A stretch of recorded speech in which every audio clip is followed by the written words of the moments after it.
आसनसोल सांगठनिक जिला युवा मोर्चा की ओर से युवा नेता अभिक कुमार मंडल के नेतृत्व में आसनसोल दक्षिण विधानसभा के साहेबगंज मोड़ पर जल छत्र कार्यक्रम और पौधा वितरण का आयोजन किया गया। आपको बता दें कि इस अवसर पर दीप्तरूप मंडल, बानी चक्रवर्ती, झूलन गोप, बाबन बावरी, सौरभ मंडल, ईश्वर गोप और राजेश गोप उपस्थित रहे। वहीं अभिक कुमार मंडल ने इस दौरान अपनी बातों को रखा। उन्होंने अपील की कि हर कोई अपनी मां के नाम पर एक पौधा लगाए। साथ ही उन्होंने यह भी बताया कि उनके कार्यकर्ता रोजाना इस जाम से निपटने के लिए स्वयंसेवक के रूप में कार्य करते हैं। आज सेवा कार्य और पौधा वितरण भी किया गया। उन्होंने कहा कि भविष्य में ऐसे और भी कार्यक्रम आसनसोल जिले में किए जाएंगे और आम जनता से भी आगे आने का आह्वान किया।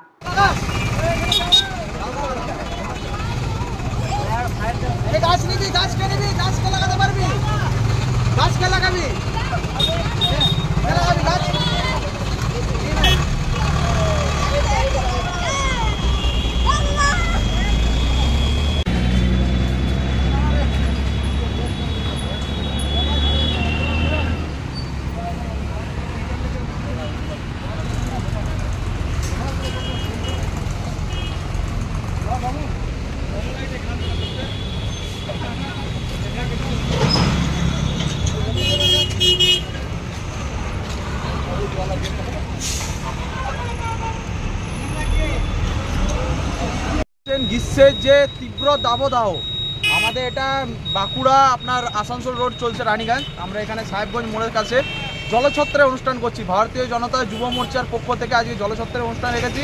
এখানে সাধারণ মানুষজন যারা এই রাস্তা দিয়ে প্রতিনিয়ত পেরিয়ে যাচ্ছে প্রত্যেক মানুষকে আমরা জলছত্রের মাধ্যমে জল প্রদান করছি, জল খাওয়াচ্ছি এবং চারা গাছ এবং প্রত্যেককে একটা গাছ আমাদের অনেক জীবন দান করে। তাই আমরা প্রত্যেককে প্রধানমন্ত্রী বলেছেন মায়ের নামে একটি করে গাছ লাগানোর জন্য, তো প্রত্যেককে আমরা একটা করে গাছও দিচ্ছি এবং সাধারণ মানুষকে, পথচলতি মানুষকে জলও খাওয়াচ্ছি। যারা গাড়ি নিয়ে পেরিয়ে যাচ্ছেন আপনারা সকলে জানেন ডিবিসি ব্যারেজ এখন বন্ধ আছে, আমাদের দুর্গাপুর যে ব্যারেজ, তো প্রত্যেকটা গাড়ি এই রাস্তা দিয়ে পেরিয়ে যাচ্ছে এবং প্রচণ্ড জাম জট গোটা রানীগঞ্জ জুড়ে। তো সাধারণ মানুষ এই গ্রীষ্ম দাবদাহের মধ্যে যাতে সাধারণ মানুষকে সেবা প্রদান করতে পারি, ভারতীয় জনতা পার্টির পক্ষ থেকে, ভারতীয় জনতা যুব মোর্চার পক্ষ থেকে আমাদের এই ছোট্ট প্রচেষ্টা রানীগঞ্জবাসী এবং যারা এই রাস্তা দিয়ে প্রতিনিয়ত পেরিয়ে যায় প্রত্যেক মানুষের জন্য। আমার নাম অভিক কুমার মণ্ডল, আসানসোল জেলা যুব মোর্চা। रानीगंज से सम्राट दास की रिपोर्ट, PVTV न्यूज़।